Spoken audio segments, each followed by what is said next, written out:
Good morning, Tampa Bay.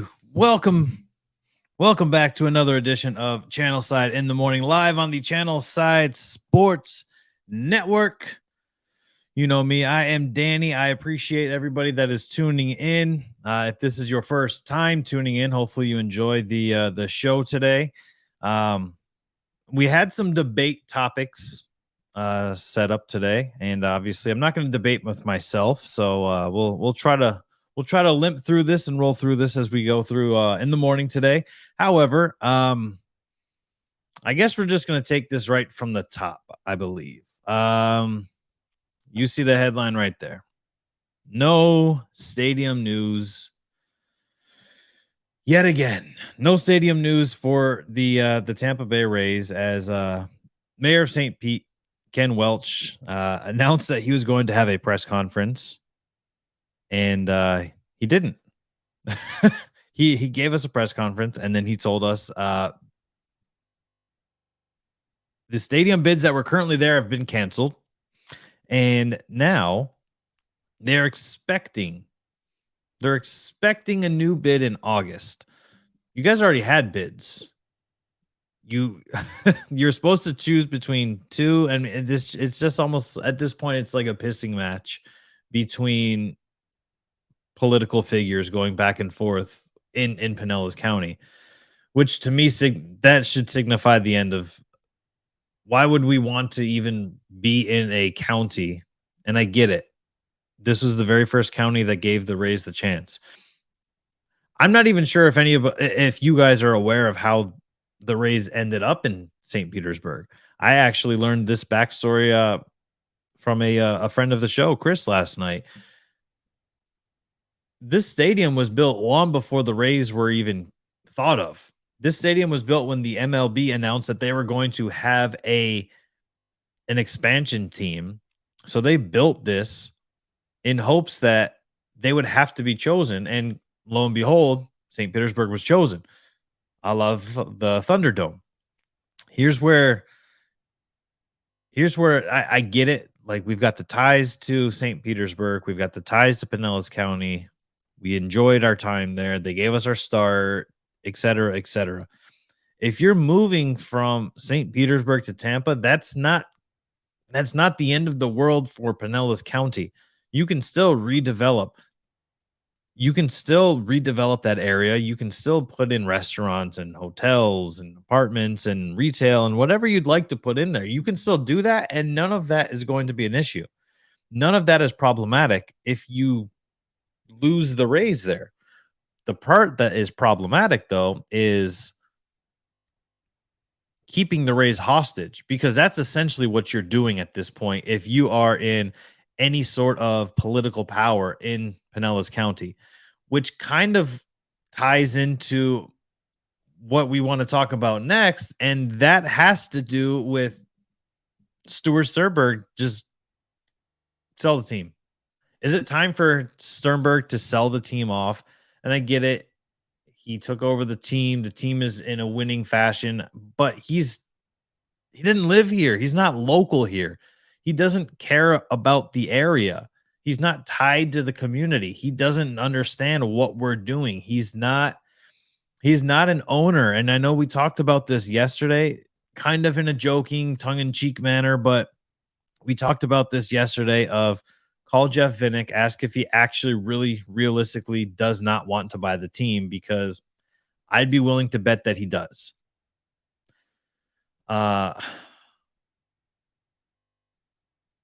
It's just confusing to me why you live in New York. We have a problem with Yankee fans attending. It's not a problem. Like, anytime the stadiums are filled with fans, it's not a problem, right? But you want your fans to be the ones that are you want them to be the ones that are in the stands. I like watching games, and to me, like, if I'm watching it on TV, yeah, it's cool to hear, your home team chant and things like that, but I'm not really bothered with it. It doesn't bother me that much. It's just unfortunate that we have an owner of the Rays that doesn't spend money Everybody knows this. No matter how optimistic, no matter how in tune you are with the Rays, no matter how much you love this baseball team, you know that he is not going to spend on anybody. Yeah, he offered Wander Franco a big contract. That's great. He's done that, what, twice? Evan Longoria and Wander Franco, biggest contracts that we've ever had. How far apart were those? Exactly. You know, he offered Freddie Freeman a lot of money. Offered. Didn't sign him. Offered. You don't know how, and maybe it was even more money. But here's the problem is now you have this moniker as somebody that does not want to spend money on this team. This is the problem you're going to get into. So when you offer Freddie Freeman a big contract, guess what? He ain't going to come. And he didn't come. You offered him more money than the Dodgers offered him, and he still chose the Dodgers because he knows that they're going to surround him with talent and not lie on the laurels of, well, we think that these prospects that are coming up are going to be fantastic. Prospects pan out, prospects don't pan out. This is the issue that you get when you just solely rely on your farm system. Just like the NFL draft, farm systems are unknown commodities when they get to the next level. Just because you're playing great in AAA, that does not mean that you're going to play great when you get to the major leagues. That's just not how that works. Pitchers are different. Shifts are different. The atmosphere is different. Everything about it is different. You're playing in front of a lot more fans. Some people get unnerved. And there's just certain things that you can't, until you get to that next level, you can't be prepared for them. You can think that you're mentally prepared for it, but you're not necessarily going to be ready when it gets down to it. So I think that it's time. I think that it's time that we start considering and start as fans saying, maybe it's time to get a new owner. Maybe it's time to get an owner that's local. We want to. Can you imagine if the Rays, and I think a lot of this stadium debacle has to do with Stuart Sternberg. You have the power to say, we want a new stadium, we want it now, and we want it in this area. Look at what Al Davis did. I brought this up yesterday. Look at what Al Davis did. He fought tooth and nail with the county in Oakland about getting a new stadium, getting his own stadium, because they shared the Coliseum with the Athletics for such a long time and said, hey, we want our own stadium. We want our own stadium. Hey, hello, we want our own stadium. Wouldn't give him a stadium. Said, all right, well, we're going to pack our bags. We're out. We're going to Vegas. They tried to call his bluff, said, oh, yeah, we don't think so. No, my mind's made up. We're going to Vegas. You could do that. You could do that here. You already talked about going to Ybor. You don't have to have a retractable roof. You could have a dome again. Make it a big ass dome. You could do that. You could do something like Hard Rock Stadium, as I suggested last time we talked about the stadium. It could be open air. That's fine. Put those big tarps on the sides. You can cover a lot of surface area without having to have a retractable roof. That's not necessary to have. So if that's going to be the sole purpose why you say we can't go to Ybor because we have to have a retractable roof, I'm going to call BS on that.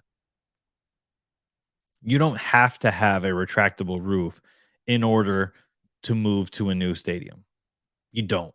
I mean, I get it. That's kind of becoming the new thing for a lot of these newer stadiums.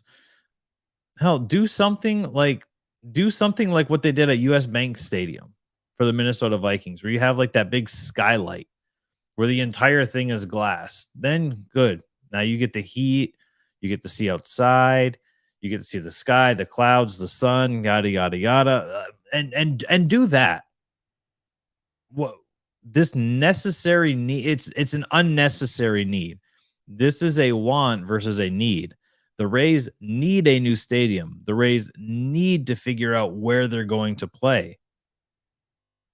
You want a retractable roof. You don't need a retractable roof. So move on from that. If that's the only thing holding you back from moving into the city of Tampa is a retractable roof, scrap it and move on.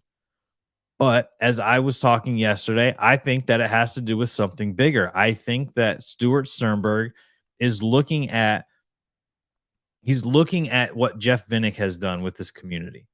He's looking at how the Glazers embrace the community. And he's looking at that and going, well, damn, if I'm in Tampa, now I have to be involved in the community the same way. And I'm not saying that he doesn't care, right? I don't know the man personally. I'm not going to say he does not care about our community, but he does not live here. So he cannot embrace our community in the same light that somebody like a Jeff Vinnick does. How many times do you see a Tampa Bay Lightning fan that does not like the Buccaneers or does not like the Rays because they're from somewhere else? They're from Detroit, let's say, like me. How many times do you see fans that go, "Well, I like the Lions or I like the Cowboys or the Giants. I follow the Braves, whoever, but I like the Lightning."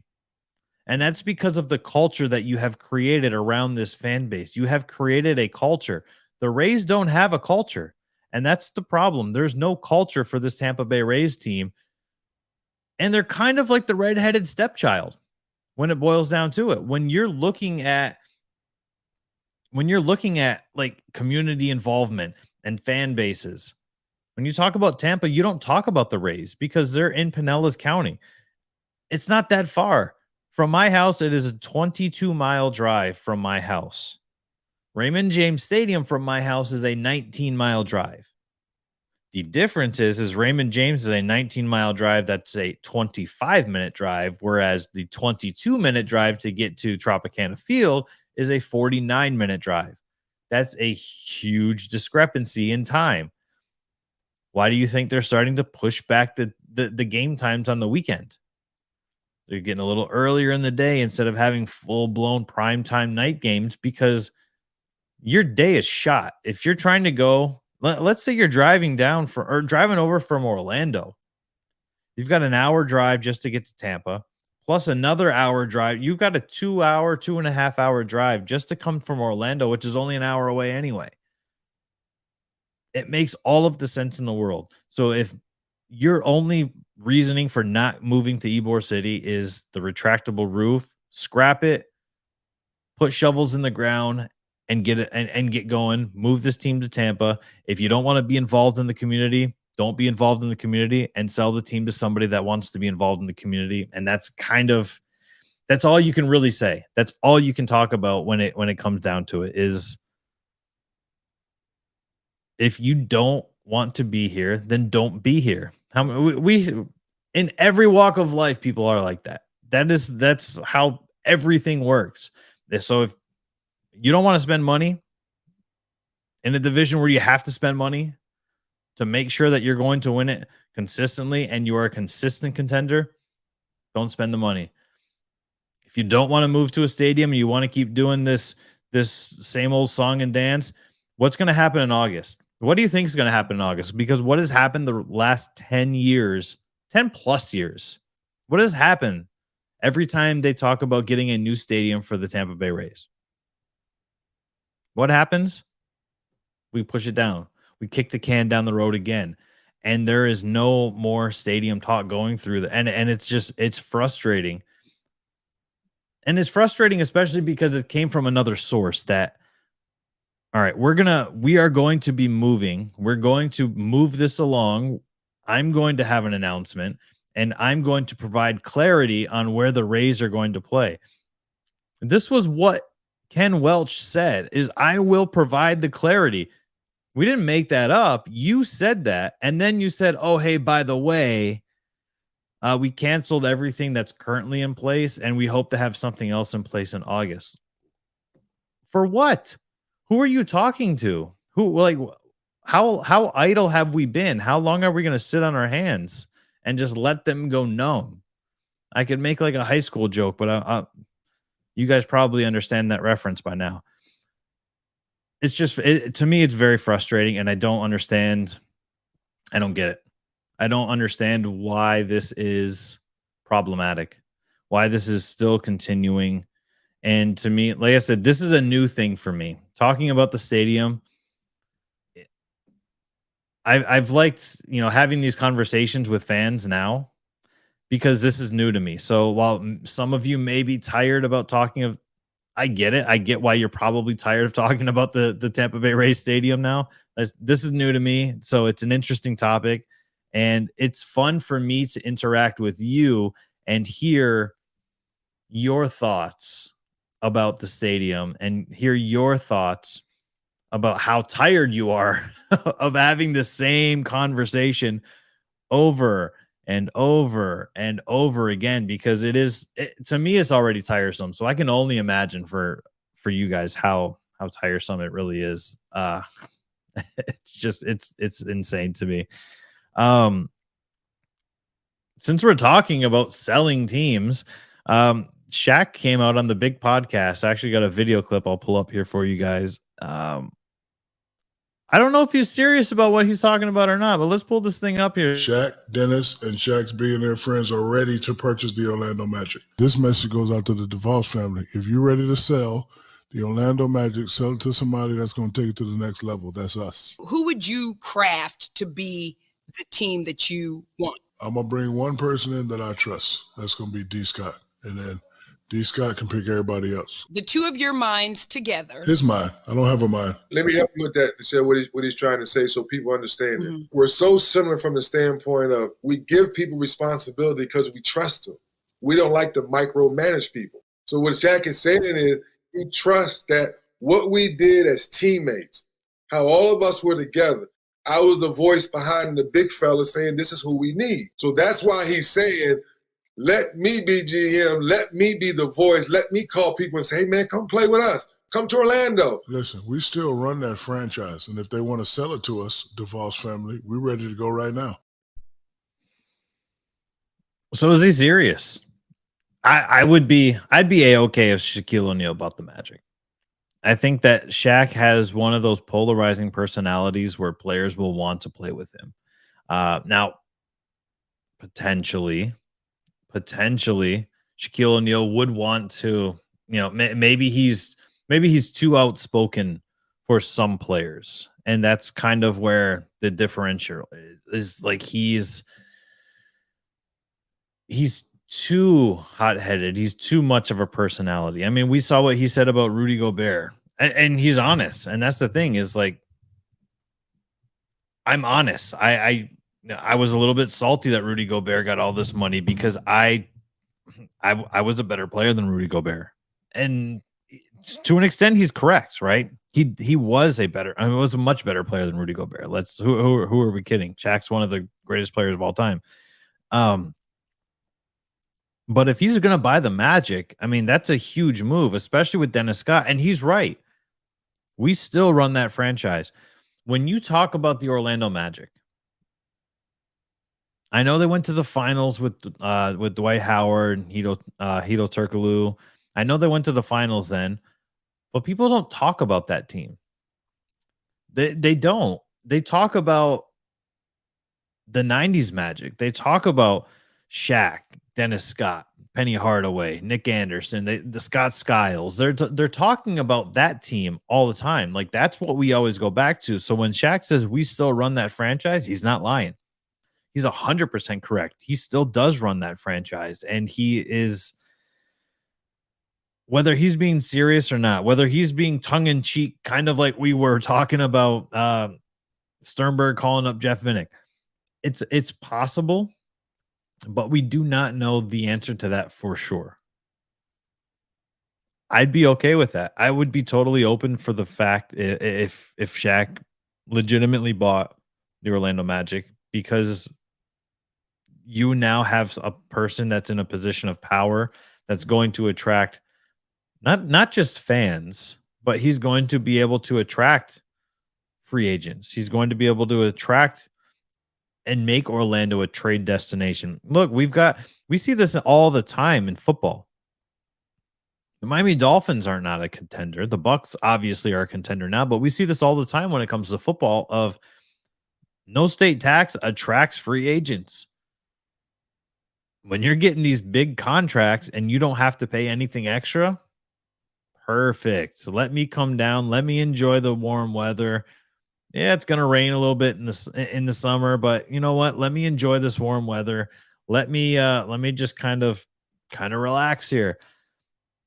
I'm not really sure. Hit me up on the channel side text line 813-359-1116 and let me know what you think, or drop on by in the comments.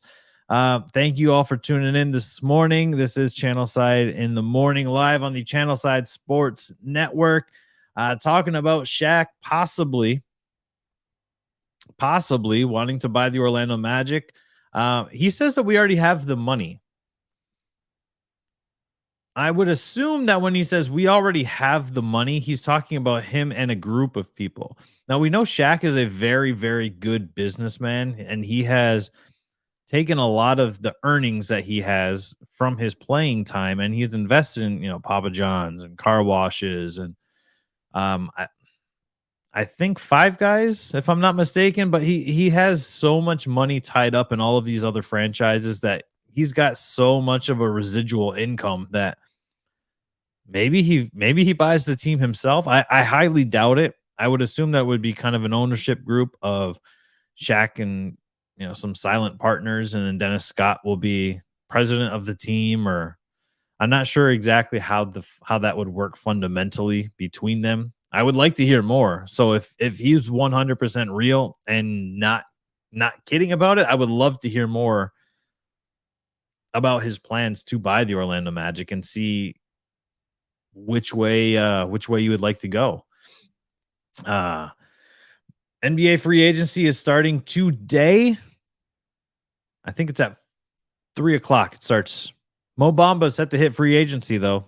The Orlando Magic did not give him a qualifying offer of the $10.1 million that was necessary to ensure their rights to match any other offer from any other team. So it looks like Mo Bamba is probably going to be gone. Now, this also could be a power move by the Magic. There might not have been a market for Mo Bamba, and that's entirely possible. He's been in the league for 4 years now. Hasn't quite gotten to the point of where everybody was hoping that he would get to. Possibly could be because of the Magic. You don't know.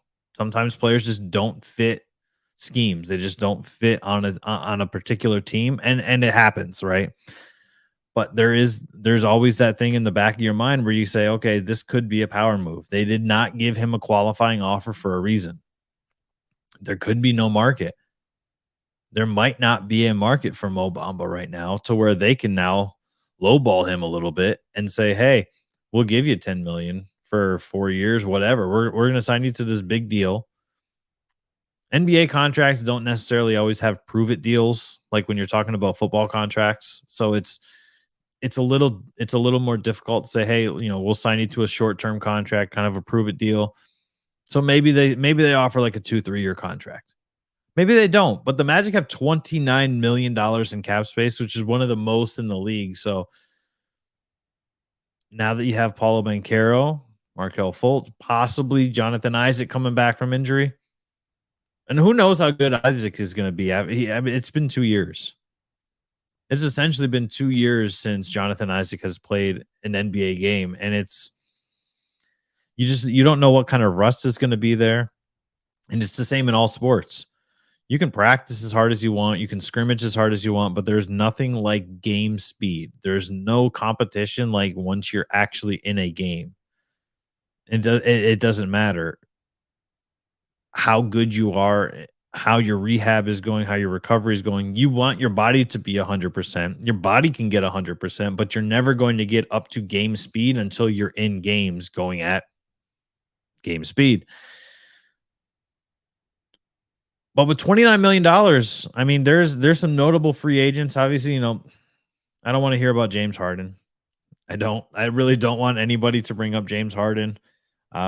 He's probably going to return to the Philadelphia 76ers anyway.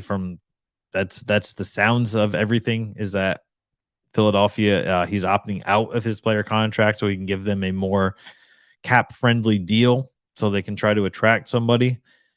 So it'll be Harden, Embiid, and somebody else. I'm not sure who. I mean, Zach LaVine is a free agent. I'm a big Zach LaVine guy.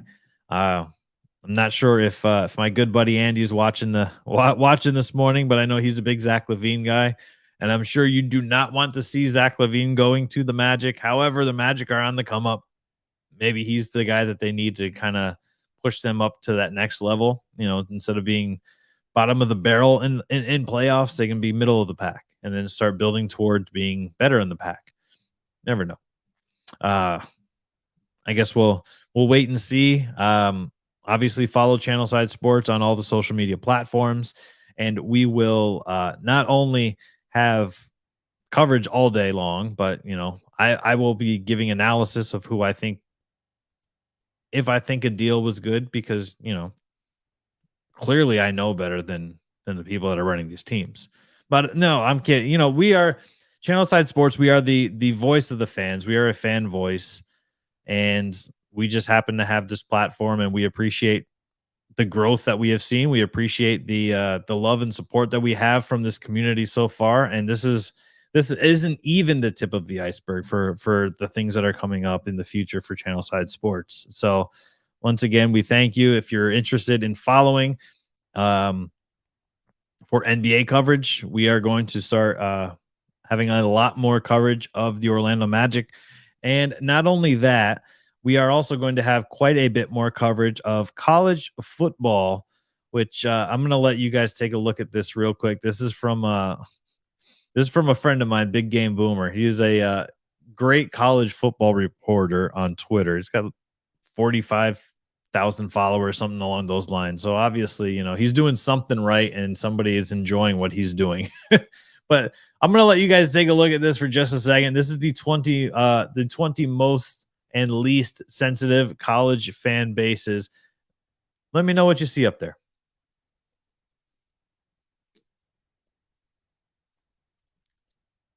I'll tell you what I see up there. The Florida Gators are listed as the third most sensitive college fan base. The third. Like, guys, already? And look, I did not grow up a Gator fan. I was a USF fan. I played at the Sun Dome a lot. In travel league, AAU, high school summer leagues, things like that. Like, I played basketball at the Sun Dome. I've got great memories of the Sun Dome. I believe I just saw my old high school coach actually pop up here in the in the chat. But yeah, there's just so I don't know why the Gators are listed as the third most sensitive fan base. Full transparency, I grew up a Michigan Wolverine fan. I still kind of am. I actually grew up. If I had to talk about a Florida college team, it was probably going to be the University of Miami. I grew up in South Florida. As my younger and adult years, I was in South Florida. Miami is just closer. That's how that worked. So I do know from that aspect that Gators fans were kind of a little soft. But to me, that's just, this is, and we'll pull this back up here. To me, it's a little strange that you've got the Gators at number 3. I mean, hell, even UCF is at 18. This might be the only ranking where UCF actually gets ranked in pretty high. Ohio State at 11. Arkansas is at number 1, the most sensitive fans in the country.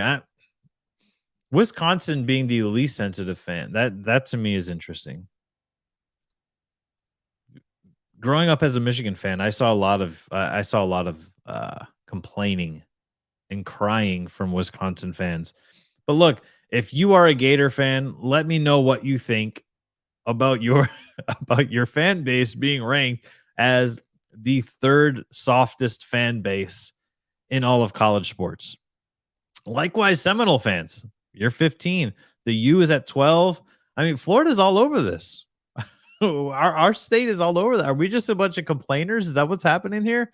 You've got the Gators at 3, the U at 12, Florida State at 13, UCF at 18. We've got 4 teams up there. 4 of 20. That's not that good, guys. It's it's really not that good.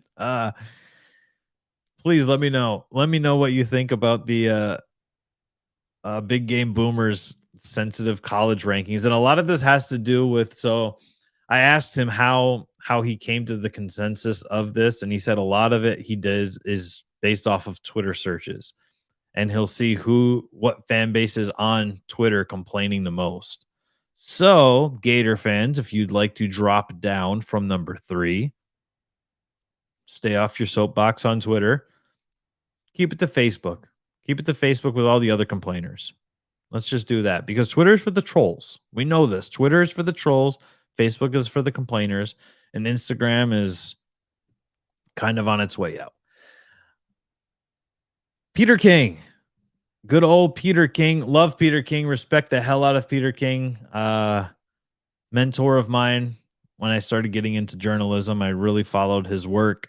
Had the pleasure of having a DM conversation with him on Twitter. But you got the Bucks ranked 3rd? Peter King. Come on. The Bucks, you've got the Bucks ranked 3rd in the, you're the only person that has, the Bucks are number 1, number 2, and basically everybody else's power rankings in the entire NFL, not just the NFC. Number 3 behind the Pat. Okay, look, I get it. I can get with the Rams. The Rams are the defending Super Bowl champions. They don't have Odell, but Odell didn't help them win the Super Bowl because he got hurt in the Super Bowl and tore his ACL again. They lost Von Miller, who they got mid-season anyway. And they got Allen Robinson. Allen Robinson is going to beast. If you're playing fantasy this year, pick up Allen Robinson. I think that there's going to be much more attention Cooper Kupp's way, and Allen Robinson he's absolutely going to eat this season. Coming off of that terrible season in Chicago, terrible stretch in Chicago, really. Matt Nagy really just destroyed that team offensively up in Chicago. When you've got a gunslinger like Matthew Stafford and you've got a possession receiver like Allen Robinson, it's just he's going to eat. He's going to have a fantastic season. You heard it here first. June 30th, the final day of June, 8:33 a.m. Allen Robinson will eat in Los Angeles this season for the Rams, catching passes from Matthew Stafford. But I get it. I understand why. Totally understand why the Rams are number 1, but I do not, for the life of me, I cannot understand how the Packers are number 2. I can't. We do this same thing every year with the Green Bay Packers. It's old. It's kind of like the Rays Stadium talk. Every single season we talk about the Packers are going to be great. The Packers are going to be great. And then they are great in the regular season, and then they bow out in the first game of the playoffs. It's clockwork. The Packers are regular season warriors. So when we always continue to put this team in our power rankings so high, to me, it's, look, Aaron Rodgers has tied for the most MVPs of all time in the NFL. Cool. He has 1 Super Bowl. And they still lost Devontae Adams, their number 1 receiver. Hell, the NFL's number 1 receiver. No longer there. Aaron Jones gets injured a lot. Good running back, not very reliable. Gets injured a lot. A.J. Dillon he's a good power running back. And we'll probably see a lot more of A.J. Dillon when he's throughout this season than we have in the previous season. Marquez Valdez-Scantling was arguably their number 2, possibly number 3 receiver. Guess what? He's gone anyway. So you mean to tell me that the combination of Sammy Watkins and Alan Lazard are going to be the top targets with Robert Tonyan? Robert Tonyan, who showed up for 2 weeks last season? This team is going to. I strongly think that this team is absolutely going to be anemic on offense this season, and we are going to sit here and we're going to watch the Green Bay Packers, who continue to be ranked stupidly high by the vast majority, especially over our Tampa Bay Buccaneers. I don't understand how you're going to sit here and tell me that the Tampa Bay Buccaneers are not as strong of a team as the Green Bay Packers. But then again, if you look at this list, the Eagles are already up to number 4. That's a lot of respect for Philly as well, Peter King. It's a lot of respect for the Philadelphia Eagles. And maybe you're not wrong. I mean, you've got Devontae Smith, and now you've got A.J. Brown. Jalen Hurts is officially, he's played more games than a full rookie season at this point now. So maybe, just maybe, still think 4 is a little high. 4 is definitely a little high for them. But I'm still, I can't get with the Green Bay Packers being ranked above the Bucs. I absolutely, I cannot and I will not do it. What I will do is talk all about football movies. Fox put this out the other day, NFL on Fox. What is the best football movie of all time? Of course, if we're looking at just this list, you do see other on there. We have American Underdog, Rudy, Remember the Titans, Friday Night Lights, the original Longest Yard, not the cheesy remake that I do love from Adam Sandler. The Game Plan, Draft Day, Varsity Blues, Any Given Sunday, or of course other. I don't know why the Game Plan is on there, and I'm assuming that it's on there just because it was a cool cover and it has The Rock on there. So they said, "Oh hell, we need to put The Rock out there." For me, it's always going to be Remember the Titans. That's always going to be that's probably one of my favorite movies. Like, if I don't know what to watch, I have a handful of movies that I can just watch a lot and be A-okay with it. We've got Jurassic Park and Twister and Jaws. And Remember the Titans is probably on that list for me as well. Friday Night Lights is a great movie. I just don't like how it ends. I do like how it ends because the way that Friday Night Light ends, that's kind of like how real life is, right? You train so hard, you practice so hard, you're so focused, you're so determined, and sometimes you just come up short to somebody better. Any Given Sunday, I thought was okay. I think it was a good movie for the time that it came out. Lawrence Taylor, Jamie Foxx, I think Cameron Diaz was in it as well. Varsity Blues is okay. Varsity Blues to me was like, so Friday Night Lights and Varsity Blues to me is a lot like if I'm talking about Scream and I Know What You Did Last Summer.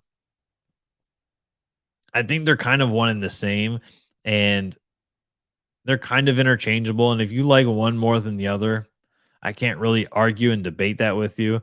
But I definitely think that Friday Night Lights is a better movie, personally speaking.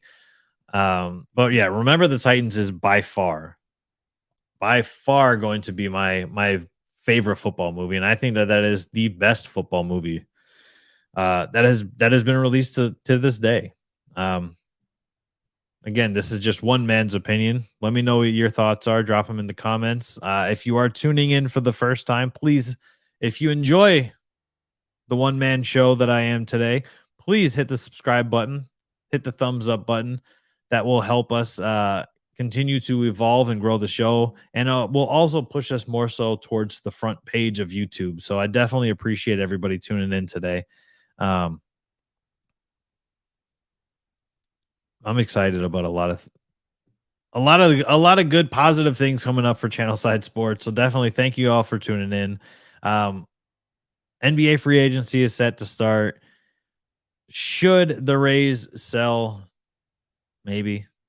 We'll round it all up here. We'll cut this bad boy a little bit short today and let you guys enjoy the rest of your Thursday. I'll be back again tomorrow, Friday, which 1st of July. I just old manned myself. I was gonna say I can't believe we're already in July. Can't believe I just did that. That's actually very disappointing. But anyway, that's going to do it for me today. I appreciate everybody that tuned in, everybody that chatted in the Twitter. Very soon we are going to be exclusive on YouTube. So please make sure if you're watching us on Twitter or on Facebook and you are enjoying what you are seeing or you see some potential, please follow us over to YouTube, hit the subscribe button, hit the little bell. Every day we are live from 8 to 9. Eventually it will be from 8 to 10. And then we are going to start adding some new live shows as well. Lots of good things coming up for the Channelside Sports Network. I am Danny. I appreciate everybody who tuned in today, and I will see you